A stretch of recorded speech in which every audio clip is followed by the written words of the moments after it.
네, 11번째 챕터 강의를 시작을 하겠습니다. 이번에 여러분들에게 설명드릴 메소드 오버로딩과 스트링 클래스는 자바를 구성하는 문법, 그 다음에 자바를 구성하는 얘는 문법이라기보다는 그냥 자바를 구성하는, 자바를 완성시키는 클래스 중에 하나다. 이 정도로 설명을 하는 것이 좋을 것 같습니다. 그래서 어쨌거나 이 둘은 어렵지 않고요. 그 다음에 사실상 이 필요에 의해서 정의된 문법들이기 때문에 문법과 클래스이기 때문에 여러분들이 이러한 그 상황에서 이들이 매우 유용하게 활용될 수 있겠구나 라는 어떤 그 필요를 느끼시면 바로 적용할 수 있는 그 정도 수준의 어떤 내용들로 구성이 되어 있습니다. 자, 그럼 먼저 메소드 오버로딩에 대해서 좀 말씀을 드리도록 하겠습니다.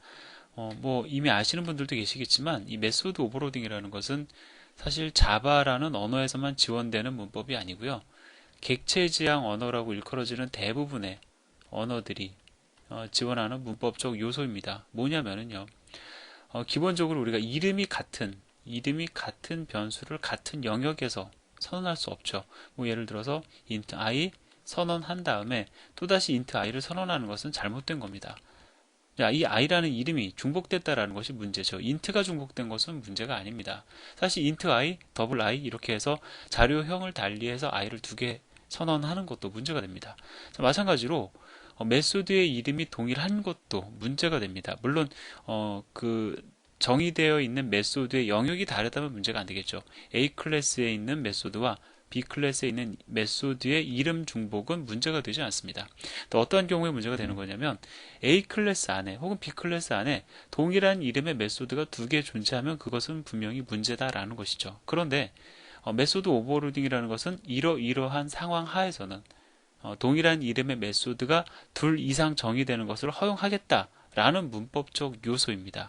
자, 그럼 지금 들어가기 전에 제가 메소드 오버로딩에 대해서 좀 먼저 말씀을 드리고 있는데요. 부담스럽지 않은 거니까 제가 지금 다 말씀을 드리는 겁니다. 자, 그럼 다시 계속해서 말씀을 드리면은요. 일단 예를 들어서 이런 경우가 되는 거죠. int 반환형이 int이고 add라는 메소드를 제가 정의했다고 가정을 하겠습니다. 자, 그리고 얘는 int형 데이터 하나를 인자로 받습니다. 자, 이렇게 메소드가 정의가 되어 있어요. 어떤 일을 하는지는 중요하지 않습니다. 자, 여기서 중요한 것은 이름이 add라는 것이죠. 그러면 B 클래스 안에는 이렇게 add라는 메소드가 하나가 정의되어 있으니까 더 정의가 될 수 없습니다. 그런데 자, 정의가 될 수 있는 예외적인 상황을 갖다가 메소드 오버로딩이라는 문법으로 정의하고 있는 거예요. 언제 정의가 가능하냐면은 매개 변수의 선언이 매개 변수의 선언, 그러니까 매개 변수의 개수와 선언이라는 것은 개수와 자료형 이 둘 중에 하나라도 일치하지 않으면 어떻게 그 중복된 이름의 메소드가 정의되는 것을 허용하겠다라는 겁니다. 즉 이러한 형태로 add라는 메소드가 정의된 상태에서 자, 또다시 add라는 메소드를 정의를 하되 자, 얘는 int n이죠. 제가 이번에는 int n, 그다음 n1, 그다음에 int n2. 자, 이렇게 매개 변수를 선언을 했습니다. 자, 이렇게 되면은 무엇이 달라집니까? 일단 그 매개 변수의 개수가 다르죠. 이렇게 개수가 다른 경우에는 중복 정의를 이름이 같은 두 개의 메소드의 정의를 허용한다라는 겁니다. 제가 지금 개수만 말씀을 드렸지만 예로 들었지만 개수뿐만이 아니라 매개 변수의 자료형이 일치하지 않아도 두 메소드의 자료형이 매개 변수 자료형이 일치하지 않아도 이렇게 중복 허용이 가능하다라는 것입니다. 그것을 가리켜 우리가 이제 메소드 오버로딩이다라고 얘기를 하는데요. 자, 그럼 이러한 형태로 메소드가 정의될 수 있는 이유는 어디에 있냐면은 일단 우리가 동일한 이름을 갖다가 허용하지 않는 이유는 구분이 안 돼서죠. 예를 들어서 자, 이렇게 i라는 변수를 두 개를 선언을 합니다. 그 다음에 제가 i에다가 10을 넣는다라고 했을 때 구분이 되지 않는다라는 겁니다. 이 첫 번째 문장에 선언된 i를 의미하는지 두 번째 문장으로 선언된 i를 의미하는지 알 수가 없는 것이죠. 자, 그런데 메소드의 이름이 동일하더라도 매개 변수의 개수 또는 매개 변수의 자료형만 다르면 구분하는 데 있어서 어려움을 겪지 않기 때문에 이러한 중복 정의를 허용하는 겁니다. 자, 예를 들어서요. 자, 이렇게 중복 정의가 되었다고 가정을 해보고요. 사실 중복 정의라는 표현은 쓰는 게 아닙니다. 그러니까 그냥 이렇게 메소드가 오버로딩 되었다고 가정을 하고 이렇게 해서 그냥 오버로딩이라는 표현을 쓰는 것이 맞고요. 중복 정의라는 표현은 적절치 않은 사실은 표현입니다. 제가 잘못 쓰고 있는 겁니다. 자, 그러면 이렇게 메소드가 정의된 상태에서 제가 add라는 메소드를 호출하면서 자, 10이라는 숫자 하나를 인자로 넘겼다고 가정을 하겠습니다. 그럼 여러분들이 뭐 그냥 자바 컴파일러라고 생각을 해보세요. 이 문장이 의미하는 바가 어떤 메소드의 호출이다라고 여러분들은 판단을 하시겠습니까? 첫 번째 애드입니까? 두 번째 애드입니까? 당연히 첫 번째 애드죠. 이유는 매개 변수, 그러니까 전달되는 인자를 참조를 해가지고 호출을 하고자 원하는 메소드의 이름을 구분할 수 있기 때문에 그렇습니다. 자, 따라서 뭐 예를 들어서 또다시 add 그 다음에 10, 20을 인자로 전달을 하면 인자로 두 개가 전달이 됐으니까 매개 변수가 두 개 선언된 이 add 메소드를 호출하는구나 구분이 된다라는 것이죠. 그렇기 때문에 메소드 오버로딩이라는 것을 허용할 수 있다라는 겁니다. 뭐 어렵지 않은 내용이죠. 자, 그럼 본론으로 들어가서 이미 그 메소드 오버로딩과 관련해서 제가 이번 강의 시간을 통해서 말씀드릴 내용의 7, 80%를 다 말씀을 드렸기 때문에 조금 가볍게 진행을 하도록 하겠습니다. 메소드 오버로딩이라는 것은 동일한 이름의 메소드를 둘 이상 동시에 정의하는 것이다. 말씀드렸죠. 그 다음에 매개 변수의 선언, 즉 매개 변수의 개수 또는 자료형이 다르면 오버로딩이 성립된다. 자, 이 근거는 어디에 있는 거냐면 매개 변수의 개수나 자료형이 달라야지만 메소드의 호출 문장을 통해 가지고 그 메소드 호출 문장을 통해 가지고 실질적으로 호출하는 메소드를 구분할 수 있기 때문에 그런 것이죠. 그러니까 이거 뭐 개수나 자료형이다 이걸 암기하려고 하지 마시고 개수가 다르거나 자료형이 다르면 호출하는 메소드를 구분할 수 있다라는 그 사실을 이해하는 것이 더 중요합니다. 자, 그래서 여기 나와 있는 것처럼 이 사실을 이해하는 것이 더 중요하다라는 것이죠. 자, 그래서 예를 들어보면요, 이렇게 하나의 클래스 안에 총 3개의 메소드가 이렇게 오버로딩 되어 있을 수 있습니다. 첫 번째와 두 번째 같은 경우에는 매개 변수의 수가 다른 것이죠. 그 다음에 두 번째와 세 번째 메소드 같은 경우에는 자료형이 다른 겁니다. 그렇기 때문에 메소드 오버로딩이 성립이 가능합니다. 자, 그리고 이렇게 A라는 클래스의 인스턴스를 생성을 한 다음에 이렇게 우리가 얼마든지 메소드 호출할 수 있습니다. 자, 이 문장을 통해 가지고 이 메소드를 호출하는 것이다. 그 다음에 이 매개 변수를 통해 가지고 이 메소드를 호출하는 것이다. 이 매개 변수를 통해서 이 메소드를 호출하는 것이다. 우리도 구분이 가능하고 컴파일러도 구분이 가능하기 때문에, 즉 구분이 다 가능하기 때문에 이렇게 메소드 오버로딩은 문제가 되지 않습니다. 자, 문법적인 내용은 거의 다 말씀을 드렸는데요. 이제 여러분들이 주의하셔야 될 사항에 대해서 한 가지 좀 말씀을 드리도록 하겠습니다. 자, 지금 이 경우에는 그 오버로딩에는 문제가 없어요. 근데 이렇게 메소드를 오버로딩 해 놓은 다음에 이렇게 메소드를 호출하면 과연 이것이 무엇을 호출하는 문장일까요? 자, 일단 10이라는 정수를 인자로 받을 수 있는, 그것은 뭐 첫 번째, 요걸 첫 번째라고 얘기를 할게요. 첫 번째 메소드나 두 번째 메소드나 동일합니다. 자, 그 다음에 두 번째, 캐릭터형 데이터를 인자로 받아야 되는데, 지금 보면은 캐릭터형으로 선언이 되어 있지 않아요. 두 번째 매개 변수가. 자, 그러면 이제 이 경우에 어떠한 이제 원칙이 적용이 되냐면은, 자동 형변환 규칙. 제가 앞에서 말씀을 드렸던 그 형변환 규칙이라는 것이 적용이 되어 가지고, 자, 어떠한 그 메소드를 호출할 것인가를 이제 결정하게 됩니다. 근데 한번 보세요.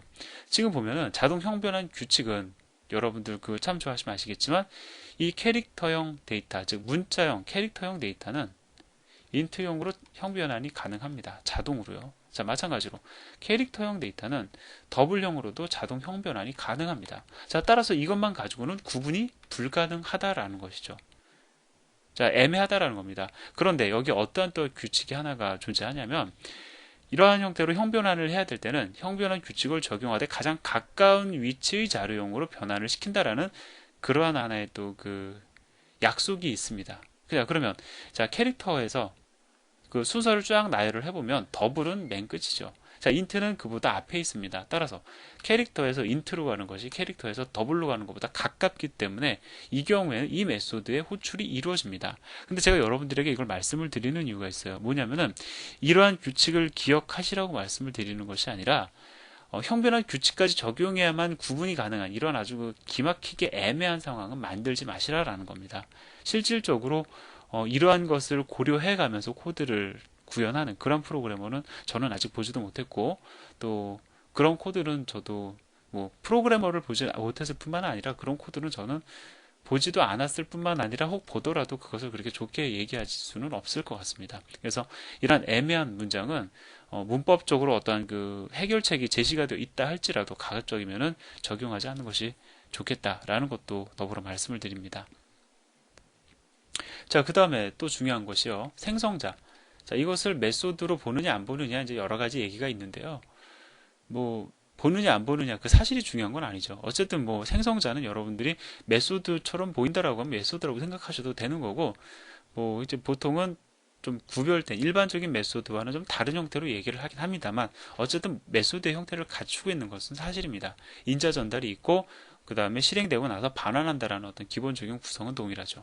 자, 그렇기 때문에 사실 생성자도 메소드의 어떤 한 부류로 볼 수가 있고요. 때문에 오버로딩의 대상이 됩니다. 근데 이것은 단순히 오버로딩이 된다라는 사실에만 그칠 것이 아니고요. 생성자의 오버로딩이라는 것은, 자, 이 생성자는 사실상 무엇을 뜻합니까? 인스턴스의 생성 방법, 생성 후의 어떠한 초기화에 관련된 인스턴스의 생성과 관련된 메소드죠.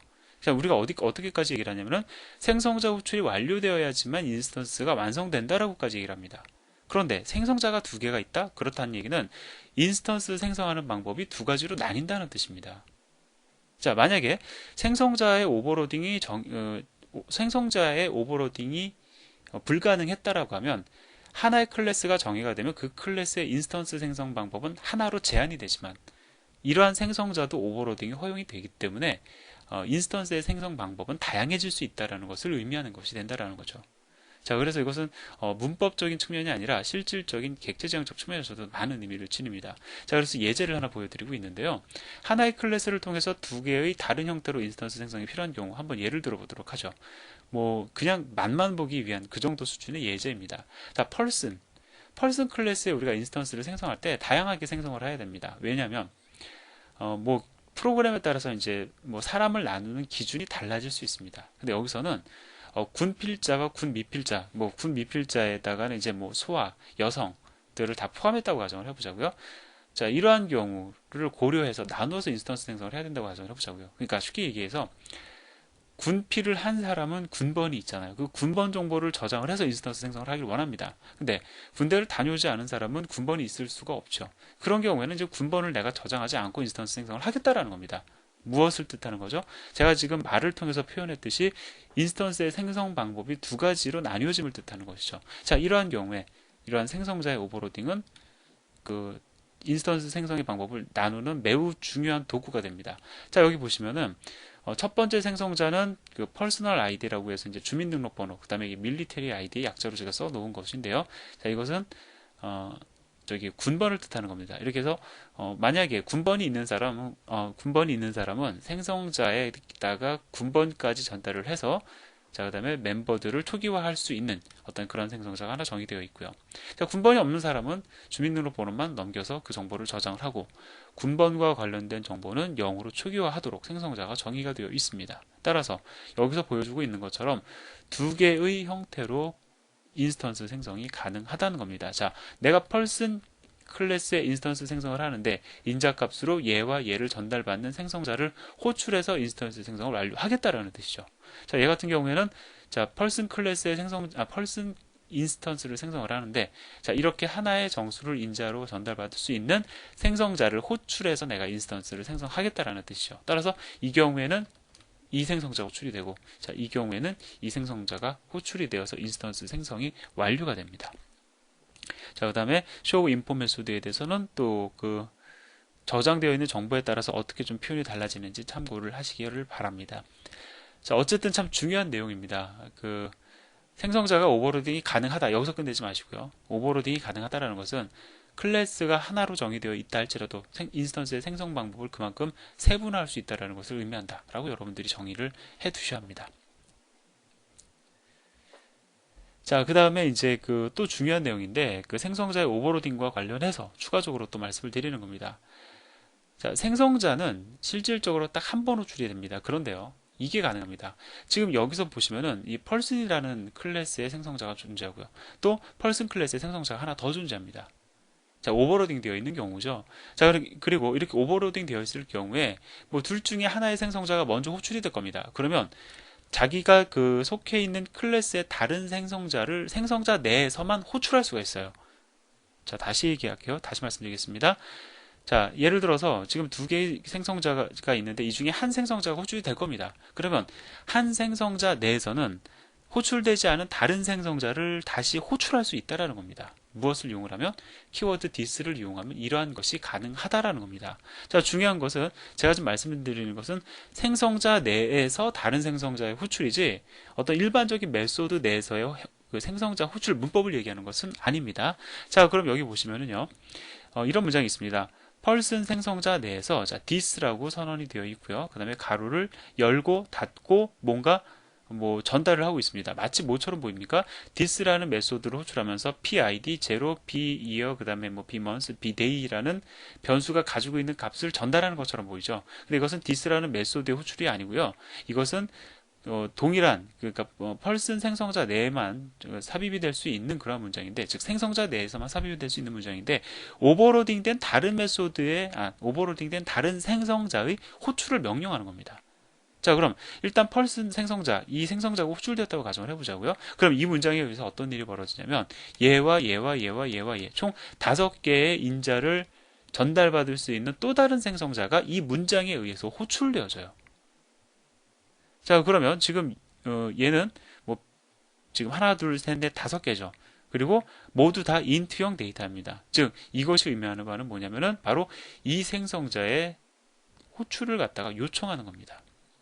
자, 그러면 결과적으로 우리가 이제 생성자 내에서 오버로딩된 다른 생성자를 호출하는 것은 그리 어렵지 않다라고 얘기를 할 수가 있어요. 근데 이게 어떤 의미를 지니고 있을까요? 자, 이 클래스의 정의만을 통해서도 여러분들은 생성자 내에서 다른 생성자의 호출을 위한 디스 키워드가 지니고 있는 그 의미를 나름대로 구분하실 수가 있습니다. 제가 좀 화면을 지우고 설명을 드릴게요. 자, 이게 불가능하다고 가정을 해보자고요. 지금 보면은 이 생성자 내에서는 무엇을 하냐면 5개의 멤버를 다 초기화해주고 있습니다. 자, 근데 이 생성자 내에서는 무엇을 갖다가 지금 초기화해주지 않고 있냐면은 여기 보면은 뭐 밀 아이디라고 해서 지금 MID, 지금 뭐 밀리터리 아이디 군번이라고 생각하시면 됩니다. 자, 군번을 갖다가 가지고 있지 않은 그 사람 정보를 가지고 인스턴스 생성을 하기 위한 생성자가 이렇게 정의되어 있고요. 자, 그 다음에 얘 같은 경우에 군번이 없으니까 지금 0을 전달을 했어요. 0이 전달이 되니까 여기 0이 전달이 되어서 0으로 초기화가 되겠죠. 자, 그럼 만약에 얘가 없었다면은 이 하나의 문장은 어떻게 표현이 되어야 됐을까요? 어떻게 표현이 돼야 되냐면 뭐 그냥 이걸 가져다가 설명을 드릴게요. 여기서 무엇만 빠집니까? 예, 빠질 수가 없죠. 이거 다 들어가야 됩니다. 다 들어가고 대신에 그러니까 이 문장 그대로 카피해다 여기다가 페이스트 해야 될 거고요. 다만 이거 this.milid는 milid다. 이 문장을 갖다가 요거를 갖다가 0으로 바꿔서 삽입을 해야 되겠죠.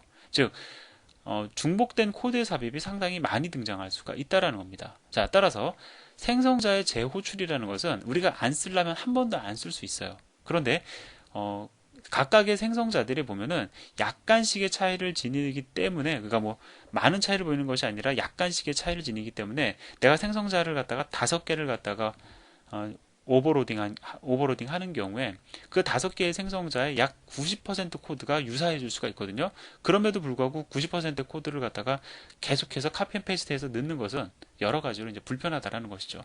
그래서 그런 불편함을 갖다가 해결하기 위해서 디스 키워드를 이용한 생성자 내에서의 다른 생성자 호출 문법을 정의해 놓은 것입니다. 자, 정리하면은 생성자마다 중복되는 그 초기화 과정의 중복을 피하기 위해서 this라는 생성자를 이용한 다른 생성자의 호출 문법이 정의가 되어 있습니다. 자, 그리고 그 한 가지 더 말씀을 드리면은요, 그 this에 대해서 조금 더 설명을 드리도록 하겠습니다. 화면 잠깐 지우고요. 자, this는 다양하게 이제 그 활용이 됩니다. 자, 여기서 이 경우에는 좀 다른 의미로 이제 해석이 되는데, 지금 여기 보면은요, 멤버의 이름이 per id예요. 자, 그 다음에 매개 변수의 이름도 per id입니다. 자, 그럼 그냥 per id라고 쓰면 이 경우에는 자, 이렇게 메소드 내에서는요, 그것이 생성자이든 다른 어떠한 메소드이든 마찬가지입니다. 매개 변수가, 즉 이 안에서 새롭게 선언된 변수가 밖에 외부에 선언된 변수를 가려버립니다. 즉 그냥 우리가 per id라고 쓰게 되면은 이 per id가 의미하는 바는 무엇이냐면은 인스턴스 멤버 per id가 아니고요, 매개 변수 per id가 된다라는 거예요. 자, 그러면 이렇게 이름이 중복되었기 때문에, 그러니까 이름이 그 메소드 내에서 어떤 그 멤버 변수의 이름이 이렇게 그 매개 변수 이름에 의해서 가려졌기 때문에 지금 접근이 불가능한 것이죠. 그러니까 이러한 형태의 멤버의 접근을 위해서 우리는 this라는 키워드를 또다시 활용할 수가 있습니다. 그래서 이것이 의미하는 바는 뭐냐면은, 자, this.perID라는 것은요, 자, 여기서 말하는 this라는 것은 인스턴스, 지금 이 문장을 실행하는 인스턴스를 의미하는 거예요. 그럼 생각해 보세요. 자, 인스턴스다. 지금 제가 클래스를 가지고 말씀을 드리지만, 이 person이라는 클래스가 하나의 인스턴스화 되었다고 생각을 해보겠습니다. 그냥 이것이 인스턴스라고 가정을 해보자고요. 인스턴스 안에 지금 얘네들이 다 선언이 되어 있습니다. 그러면 이 인스턴스의 per id를 갖다가 예를 들어서 이 인스턴스의 per id에다가 10을 저장하세요라고 하면 누가 그렇게 그냥 말을 했다고 가정을 해보자고요. 이 인스턴스의 per id에다 10을 저장하세요 라고 하면은 매기 변수에다 10 저장하는 사람 없을 겁니다. 100%다 인스턴스 멤버 변수에다가 10을 저장하겠죠. 자, 다시 얘기하면은 이것이 의미하는 바는 뭐냐면은 인스턴스의 멤버 per id를 뜻하는 것이 된다라는 겁니다. 자, this라는 키워드가 어떻게 해석이 되는지 아시겠죠? 자, 그래서 이 하나의 클래스 내에서 this 키워드가 사용되는 대표적인 사례 두 가지를 여러분들에게 보여드리고 있습니다. 하나는 인스턴스 매개 변수에 의해서 가려진 이름을 가려진 인스턴스 변수에 접근할 때 사용이 되고요. 또 하나는 생성자 내에서 동일하게 오버로딩된 다른 생성자의 호출에 사용이 된다라고 여러분들이 정리를 하시면 되겠습니다. 어렵지 않은 내용인데 제가 조금 설명을 못하지 않았나 좀 걱정이 되기도 하는데요. 예, 이해를 하셨을 거라고 저는 일단 믿겠습니다. 자, 뭐 궁금하신 내용 또 있으시면은 게시판에다가 여러분들 질문 올려주시고요. 특히 이제 또 이론적인 교재와 관련해서 잘 이해 안 되는 부분들은 제가 좀 가급적이면 빨리빨리 달아드리려고 노력을 하니까 좀 시간적인 여유를 두시고 질문을 주시면 제가 가급적 친절히 여러분들에게 답변을 드리도록 하겠습니다. 자, 그러면 첫 번째 강의 여기서 마무리하도록 하겠습니다. 감사합니다.